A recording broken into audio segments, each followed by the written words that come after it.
अमीर बनने का सबसे सरल तरीका। हेलो दोस्तों, कैसे हो आप सब। आजकल जो हालत अपने देश की हो रही है उससे तो हमें सावधान हो जाना चाहिए और अपने आप को फाइनेंशियली स्ट्रॉन्ग कर लेना चाहिए। जैसा कि आप सब जानते हैं कि हमारे देश में पानी और बिजली के कनेक्शन से लेकर घर के बुजुर्गों का अच्छे हॉस्पिटल में इलाज कराने तक में हमें कितनी मुश्किलों का सामना करना पड़ता है। यहाँ तक कि बेसिक नीड्स के लिए भी हमें सालों साल स्ट्रगल करनी पड़ती है, और तब भी हम अपने आप और अपने परिवार को वह सब नहीं दे पाते जिन पे उनका हक है। दिल्ली को छोड़कर गवर्नमेंट स्कूल्स की हालत तो आप सब जानते ही हैं। बच्चों की मिड डे मील को बड़े लोग खा रहे हैं। मेरा इशारा आप समझ ही गए होंगे। अगर घर में कोई बीमार हो जाए या फिर कोई बीमारी से लड़ रहा हो, उसे बीमारी के साथ साथ कम पैसे की मजबूरी के साथ भी लड़ना पड़ता है, क्योंकि गवर्नमेंट टैक्स तो लेती है लेकिन वह सहूलत हमारे पास पहुंच नहीं पाती। ओह माफ़ कीजिए, मैं तो आपको बताने वाला था कि आप अपने आप को फाइनेंशियली स्ट्रांग कैसे कर सकते हैं। तो दोस्तों, एक बंदा है डेव नाम से। उसने 7 बेबी स्टेप्स बनाए हैं जिनको फॉलो करने से आप भी फाइनेंशियली फ्री हो सकते हैं। इन स्टेप्स में कोई जादू मंत्र तो नहीं है, पर केवल एक सरल तरीका है जिससे आप अपने सारे कर्जे ख़त्म कर पाएंगे और अच्छा खासा पैसा भी बचा पाएंगे। तो चलिए दोस्तों, मैं आपको इन बेबी स्टेप्स के बारे में बताता हूँ।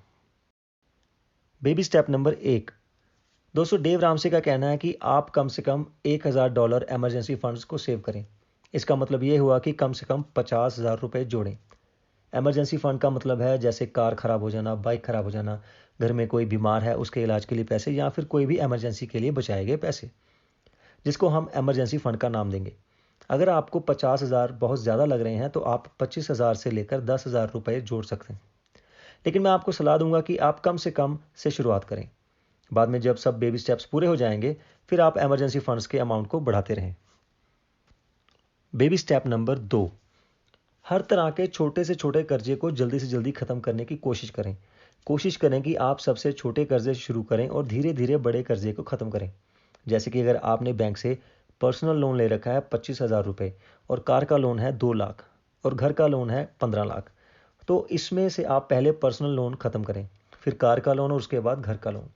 आप सोच रहे होंगे कि ये सब कैसे, लेकिन दोस्तों, अगर एक अच्छा भविष्य आप चाहते हैं तो आपको अपने वर्तमान में कड़ी मेहनत करनी ही पड़ेगी। नहीं तो सारी ज़िंदगी जद्दोजहद में निकल जाएगी और आप इंसान होने का सुख कभी नहीं ले पाएंगे और सपनों की दुनिया में जीते रहेंगे, जो कि एक बहुत दुख की बात है। Baby step number 3। तो दोस्तों, बेबी स्टेप नंबर 3 में आपको 3 से 6 महीने तक के खर्चे को जमा करना है। खर्चों से मेरा मतलब है कि जो आपके परिवार के महीने का खर्चा है उसको आपने सेव करके रखना है। इसका कारण यह है कि अगर आपकी नौकरी या बिजनेस को कुछ होता है या कोई छोटी बड़ी मुसीबत आती है तो आप उससे लड़ने के लिए तैयार रहें। हम कह सकते हैं कि आप और आपका परिवार 3 से 6 महीनों के लिए सेफ है। तब तक कोई ना कोई हल निकल ही आता है, और केवल उसी मुसीबत का हल ढूंढने में अपनी शक्ति लगाएंगे, ना कि यह सोचेंगे कि मैं अपने परिवार का खर्चा कैसे संभालूं। Baby step number 4।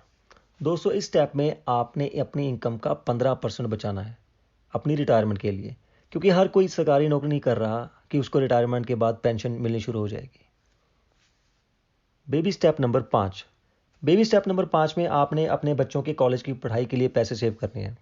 जैसे कि मैंने वीडियो में पहले भी बताया था कि अपने देश में मिडिल क्लास और लोअर मिडिल क्लास को तो सरकार को टैक्स देने के लिए ही बनाया गया है।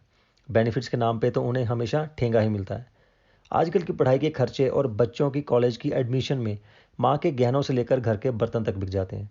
तो अगर आप पहले से ही ये योजना बनाकर आगे बढ़ेंगे तो आपको कभी भी कोई मुश्किल का सामना नहीं करना पड़ेगा। Baby step number 6। Baby step number 6 का मतलब है कि आप फाइनेंशियली फ्री होने से केवल एक कदम दूर हैं।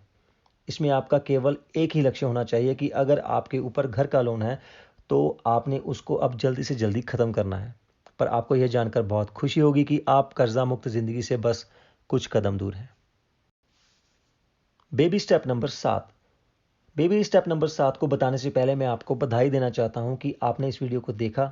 इसका एक ही मतलब है कि आप इस कर्जे वाली ज़िंदगी से मुक्ति पाना चाहते हैं, और अगर आपने ये पहले 6 स्टेप्स पूरे कर लिए हैं तो मैं आपसे वादा करता हूं कि बहुत जल्दी ही आप debt free and financial freedom वाली लाइफ जिएंगे। सो दोस्तों, स्टेप नंबर 7 वह स्टेप है जिसमें आप डेट फ्री हो चुके हैं और आप अपने पैसे को सेव करना है और इन्वेस्ट करना है, जिससे कि वह पैसे कंपाउंड इंटरेस्ट बनकर मल्टीप्लाई हो सकें। कौन कौन से बेस्ट इन्वेस्टमेंट्स हैं और कैसे हम अपने पैसे को इन्वेस्ट कर सकते हैं, यह मैं आपको अपनी अगली वीडियो में बताऊंगा। सो मेरी अगली वीडियो को देखना मत भूलिए और मेरे चैनल को सब्सक्राइब ज़रूर करें। दोस्तों, आप सब ने इस वीडियो में 7 बेबी स्टेप से यह सीखा है कि आप कैसे फाइनेंशियली फ्री हो सकते हैं। अब आप मेरी अगली वीडियो में ज़रूर देखना, जिसमें मैं आपको कुछ तरीके बताऊंगा कि कैसे आप बेबी स्टेप नंबर 2, 3, 5 और 7 को अचीव कर सकते हैं। दोस्तों, अगर आपको मेरी ये वीडियो अच्छी और लाभदायक लगी तो do share it and like it, और मुझे आपके कमेंट्स का हमेशा इंतज़ार रहेगा। Keep watching life of the strong and don't forget to subscribe my channel. धन्यवाद।